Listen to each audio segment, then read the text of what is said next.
Hi, I'm Gabe Lajeunesse, and this is the Abundance Agenda, where we examine policies that help us build more, live better, and leave no one behind. This project is sponsored in part by Acred Development Holdings, LLC.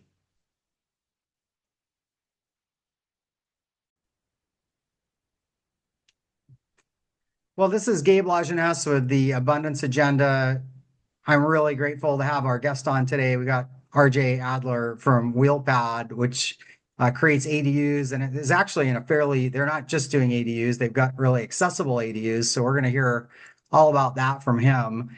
In previous programming, we really talked about, in other places like California, where they're a little bit further ahead in ADU laws and zoning, lifting some of the zoning restrictions or whatnot. You've got as many as 1/5 of all building permits going towards ADUs. It just creates housing. We know we're in a housing crisis. How can we create space for people? So anyway, the next logical conversation was to talk to somebody in the middle of it, in the trenches. And RJ, I'd love to have you introduce Willpad to us. Tell us the origin story. I don't know.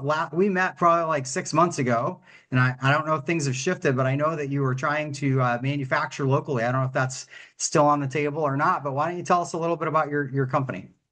Sure thing. Thanks, Gabe. Excited to be here and excited to talk about Wheelpad. It's my job. Do it every day. And uh, the origin story, I think, speaks to the reason that we exist and why we exist pretty well. So I'll start there. We as a company, were founded in 2015 and sort of in response to a really traumatic accident. So, uh, founded by Julie Lineberger and Joseph Sincata. Julie and Joseph had a godson, have a godson. His name's Riley Poor. And Riley was a videographer for the snowboarder Simon Dumont.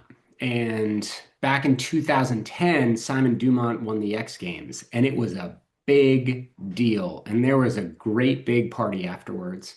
And during that party, there was an accident in the pool, and that accident resulted in Riley, uh, severing his spinal cord and becoming quadriplegic, which Oh, was a pretty epic shift in his life. He had just been given a job based on his success working with Simon as his videographer at Nike. So he was, one foot out the door, moving to Portland, Oregon, to work in their videography department.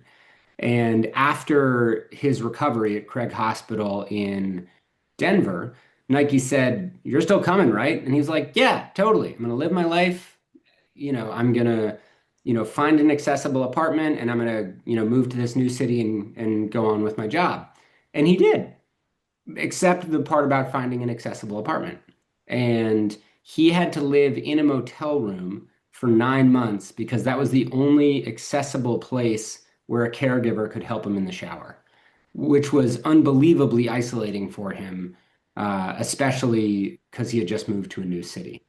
So, um, fast forward a few months, he calls his godparents, Julie and Joseph, and says, "Hey, I just bought this, one level ranch house. Will you help me make it accessible to suit my needs?"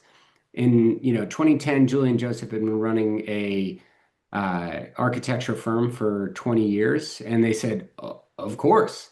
So during the renovation process, they were out to dinner one night, and Joseph drew on a napkin, "Hey, Riley, what if there had been this pad?" And he starts drawing it that, could have fit on a trailer, and it would be an accessible bedroom and bathroom on wheels that you could have attached to your mother's house or attached to your brother's house, and then you wouldn't have been so isolated during this time.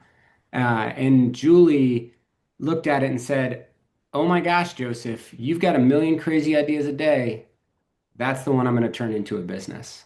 Um, their architecture firm is based in Wilmington, Vermont. It's called Leinsig Architecture. So Wheelpad is also based in uh, Wilmington, Vermont, as is our main manufacturing, and that is what we build. We build modular bedroom and bathroom homes on wheels that we can attach to any property across the country to help people in this situation.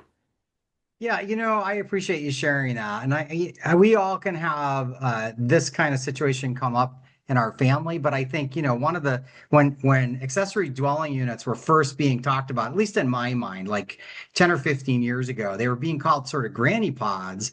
And there is a reality to this. Like, we have, if we're fortunate enough to have parents still around, they're aging, right? And how do you handle this? And the reality is you don't want them to be isolated.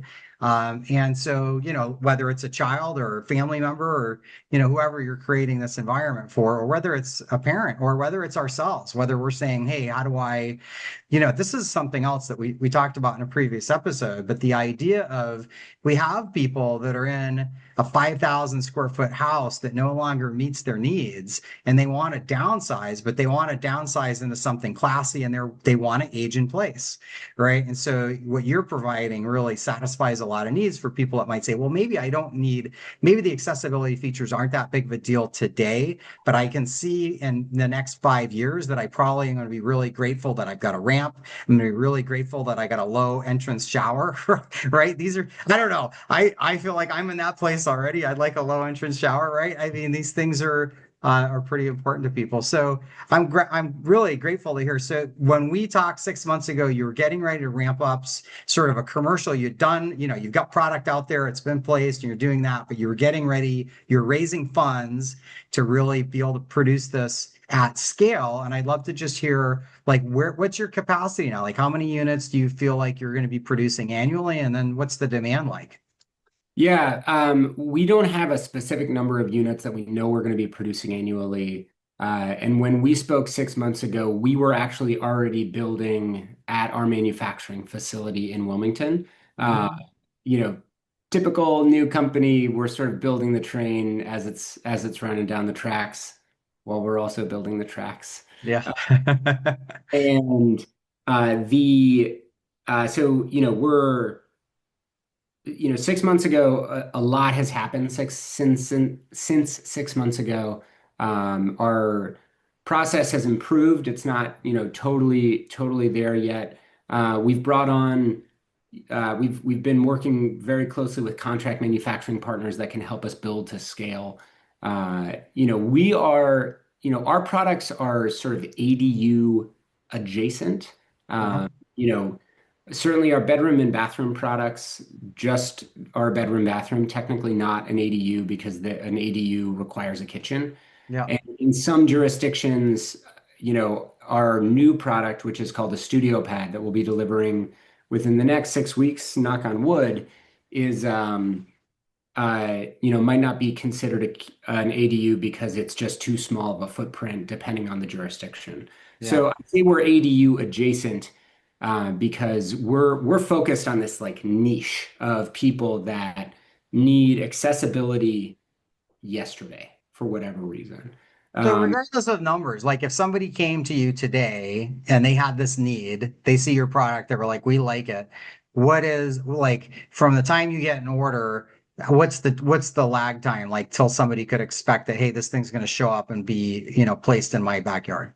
yeah, so our next new delivery, whether it's a purchase or a lease, we're looking at, mid-February right Oh, now. wow. Just so your audience knows, it's early December. Yeah, Uh, that's fast. That's amazing. It's fast. That's delivered. That's not necessarily installed. Every Yeah. installation is different. But I actually just got off the phone with a family who they got a delivery yesterday, and they did a lot of organization. They worked really closely. The daughter, in this case, who's installing a sweep pad freestanding in their backyard for her father, works in construction management, so she knows how to make these things go. But she said that he's hopefully moving in on Friday. You That's know, so great. and we've been able to move that quickly in the past, right? In terms of, having a delivery and having a move in 4 or 5 days later. And that's how it's built. When folks are in this situation, they're trying to figure out their entire lives, if they've had a traumatic accident. So if we need to move quickly, we're not asking them, hey, what color do you want the trim to be? We don't Yeah. actually build a customized product. We Yeah. build one thing that works well enough for folks, and maybe they're going to lease it while they build something, that is specific to suit their needs. Maybe they're going to, um, excuse me, sell it back to us when they no longer need it, which we also offer. So you're talking some really interesting things. I had this as sort of a wrap-up question, but since you brought it up a couple times, I'd like to tell me about this, right? So one of the things that you find is an anxiety about the cost, right? So if I went to a custom home builder and said, look, I want to build this 400 square foot unit on my property to house my son, sister, grandparent, whoever it is, right? That's coming in, they're going to come in and I will, like I am in the building space somewhat. You're probably going to get a $250,000 quote, right? Like, and the thing about it, it's not really price per square foot at that point because the mechanicals and everything, like it just cost a lot of money. So when you're talking about leasing and selling back, like just tell me about this. If somebody comes in, give me some idea on price points, and then how might somebody finance this? And again, like you said, some of these are going to be like, boy, we never thought we were going to be in this situation, but mom had a stroke and we're not comfortable leaving her 4 states away. We just need her close. And so how do we get her close, right? So I'm not saying a panic, right? But it's a little bit of an emergency, right? So tell me what that looks like. I'm coming into you. I have this need. Yeah. There are so many things you said there that I want to respond to. You know, as it relates to you coming and having this need, that represents, this sort of quick turnaround represents maybe half of our customers. Um, and when it comes to the costs of building, a modular, if you, let's say, want to just build your customized ADU in the backyard, right? A modular option versus a site-built option is probably going to be pretty cost competitive. But your modular option is going to be more time efficient and more energy efficient in terms of the building process. We're all a bunch of good Vermont hippies, so I'll mention that modular building has 15% less waste than on-site building, which if you can imagine all of those upstream benefits of not having to need to create the thing anyway. Um, and that's inclusive in the studies they've done of like shipping a house hundreds of miles on a truck. Yeah. Um, Yeah. you the other thing about modular building is that, especially if you're talking about dense infill development, well, rock and roll ain't noise pollution, but construction is. So, Mhm. if you have a shorter time on site in terms of your building, then it's just going to be that much less disruption. Yeah. For the population we're serving, people with sudden injuries or diagnoses, families trying to have a quick solution for their parents, time is of the essence. Um, and that might not be the case with somebody building a backyard rental. So uh, it's really a need that fits the customer, right? And there was just more options needed in this market of, serving these populations because 17,500 people get a spinal cord injury every year. 5,000 people get diagnosed with ALS. And, you know, 300,000 seniors fall and break their hip every year, right? So there's not enough, residential, contractors or uh, nursing home beds available right No, now. we don't So, have the workforce to handle what we so, have in front of so us. it's just another option on the table. The other thing you mentioned is cost per square foot, and that's the way a lot of people think about building. And it doesn't do the ADU industry that many favors because if you're building a 400 square foot house, or if you're building an 800 square foot house, or you're building a 5,000 square foot house, you're still going to need to put a furnace in it. Yeah, right. And that furnace, if you're talking price per square foot, is going to be that much more price of the square foot if you have less square footage Yeah, to yeah, remove. You still have to put a bathroom in, whether it's 400 or 800 square feet type of thing.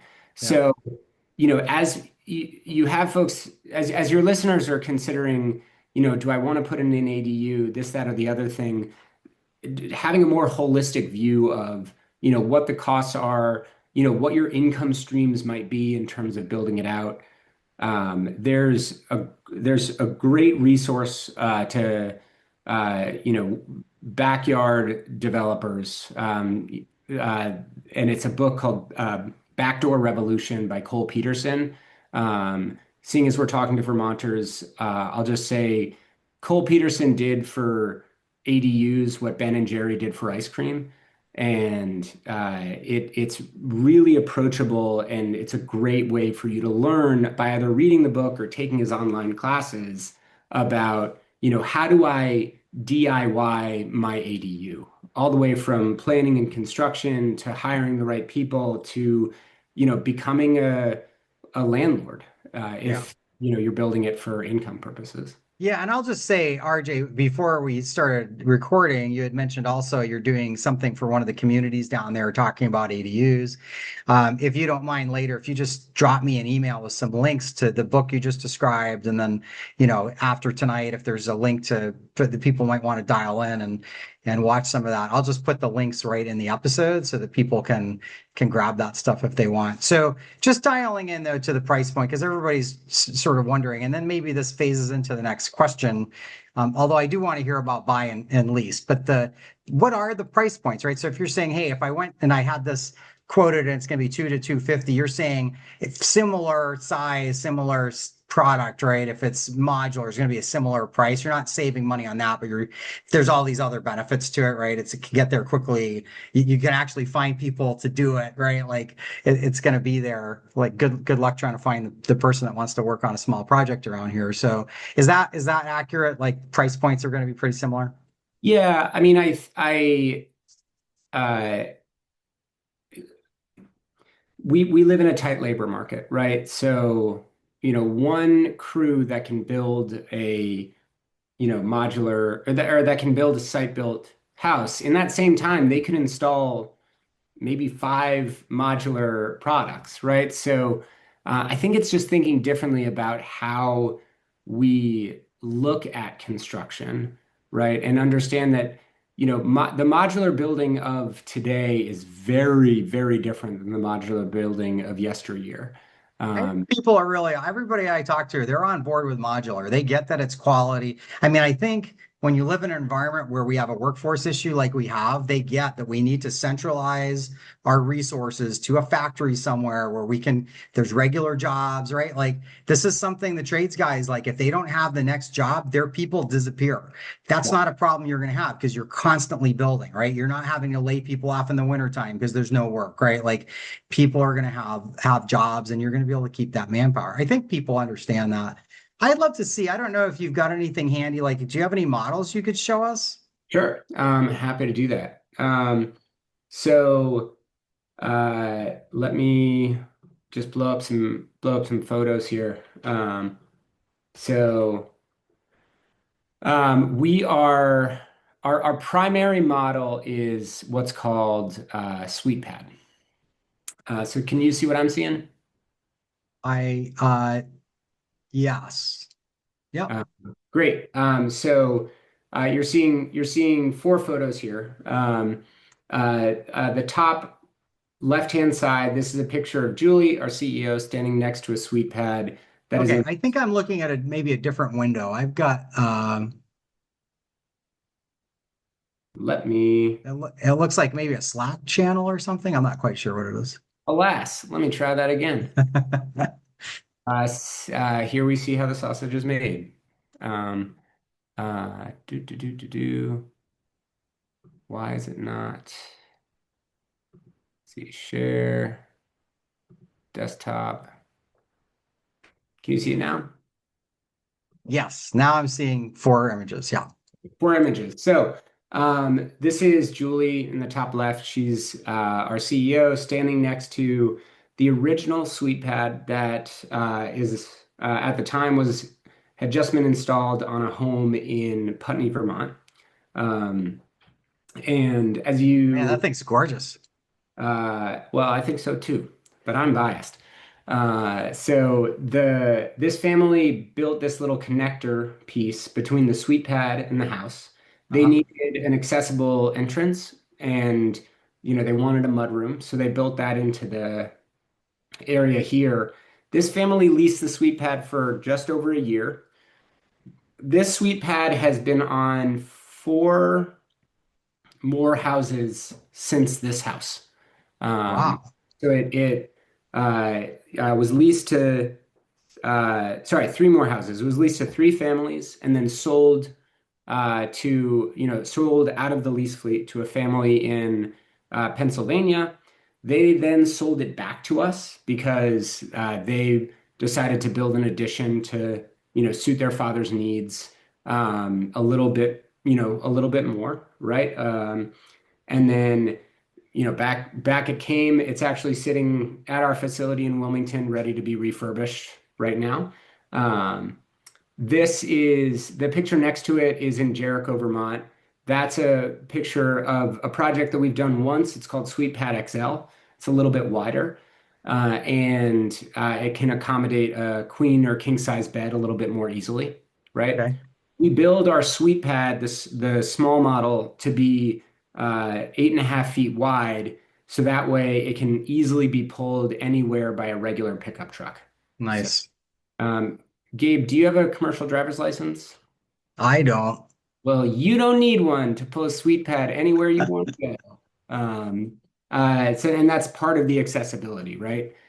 Uh, beneath that in the bottom right-hand side is a rendering of Studio Pad, which we are almost done building the very first one. And the first two Studio Pads are being sold to the Counseling Services of Addison County, and they're using it to expand their housing options for their constituency. So Nice. we're excited. It just so happens that both of them are being delivered and installed to Shoreham, Vermont, again over the next 2, 3 months, depending on the customers aren't quite ready for them from a septic perspective. Hmm.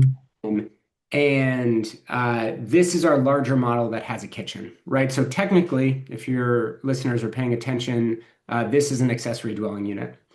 And then the bottom left-hand photo that you're seeing here is a project that we did once called Multi-Pad, where we took three sweet pads and we built them, we placed them on a foundation and then built them together into one house.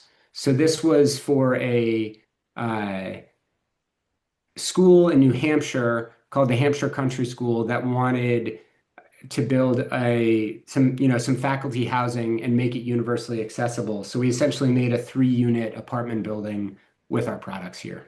Oh, cool. So So in the suite pad, it doesn't have a kitchen. It's just a bedroom and a bathroom. yeah, so here's a picture of the suite pad, just a bedroom and a bathroom. There's a lot of all of the stuff that you're seeing here belongs to the family who, brought it in and connected it. This is up in Burlington, Vermont. But all of the space is what arrives, this finished look. And we're trying to not All the built-ins were there. They all didn't. They didn't.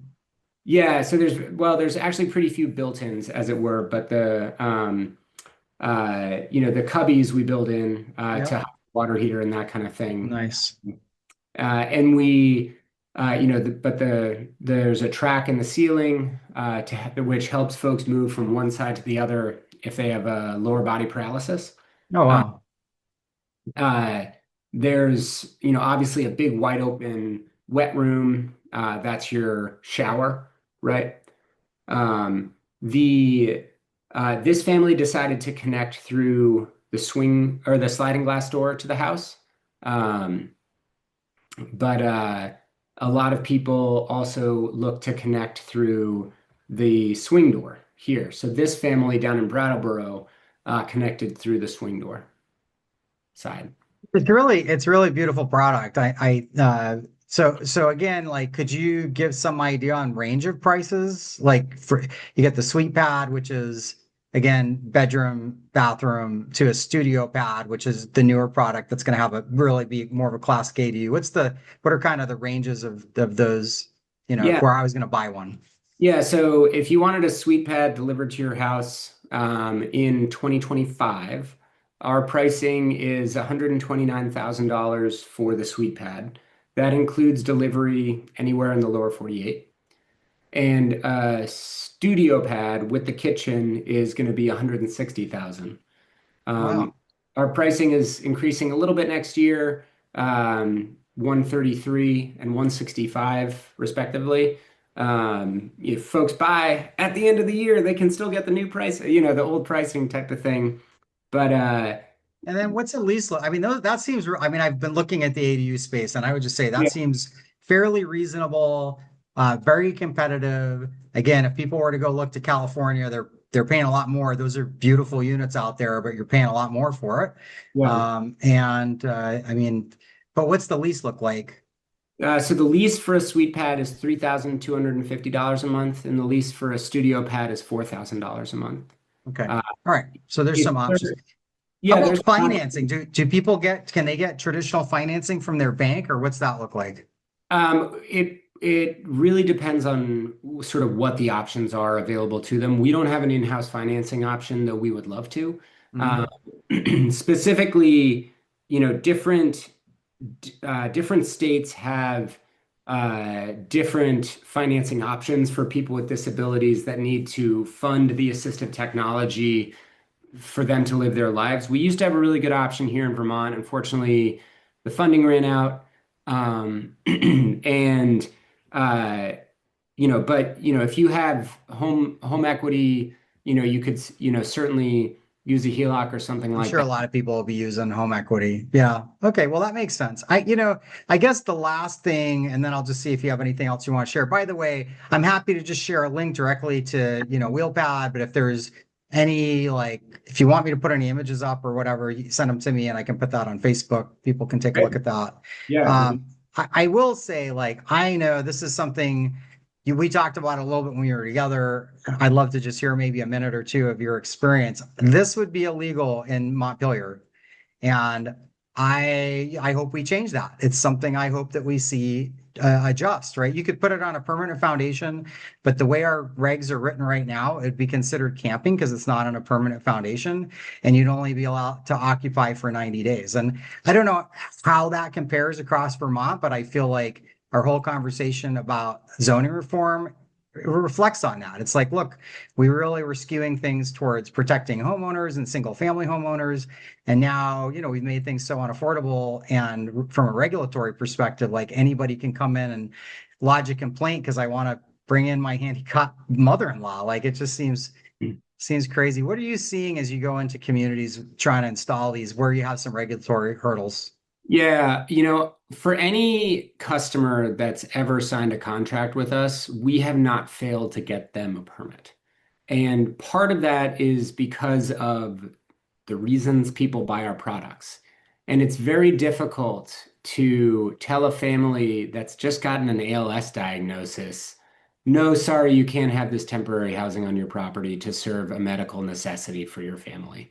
So, we've certainly gone through long and laborious processes for the to get the permit to install our products. And people get upset about that, and there's voices being raised, that kind of thing.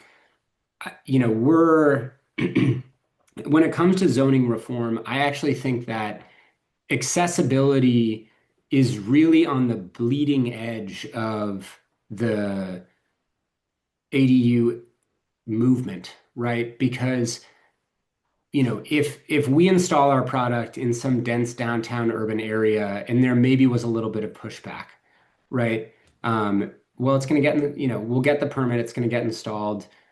People are going to see, hey, this really isn't that bad. And then the next family that wants to do it, now maybe they're not doing it for their mom, they're doing it because we just can't find a nanny here, and Yeah. this is our solution.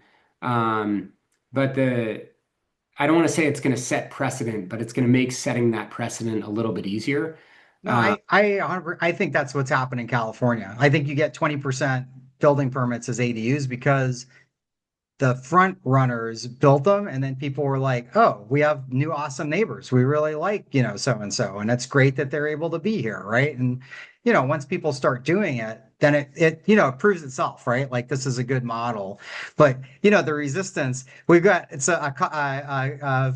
a fellow friend here, James Moore, who's trying to, solve some housing issues in central Vermont and building affordable housing. And I think out of 4 projects, 4 out of 4 are being appealed to the environmental court. So, and it's like, look, this by is people that live affordable housing. nowhere near where he is building.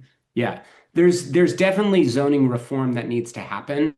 Yeah, I do want to say, there's been a lot of good work that has already happened in Vermont that's enabled us to get to this point. yeah, And yes, there's still more that needs to be done, but the Home Act, what was S-100 2 sessions ago. I've had 2 kids in the last yeah, yeah. 2.5 years, so I forget exactly when. Led by Senator Rom Hinsdale, has done a lot, right? So, yes, there's work yet to do, but so much work has been done, and we're so lucky to live in Vermont over some of our neighbors that have even more draconian laws. Yeah, yeah. Well, I'm grateful for what you're doing. It's an awesome product.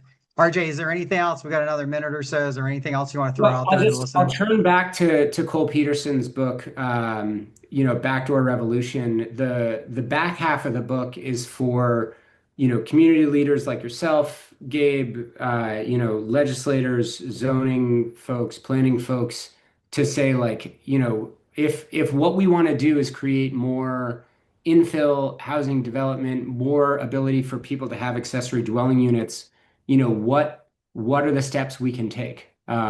Vermont has already taken a lot of those steps, but some of them are still there for the taking. So please check out my friend Cole's book. We'll do it. RJ Adler from Wheelpad, thanks so much for being on today, and thanks for all you're doing. Thanks so much.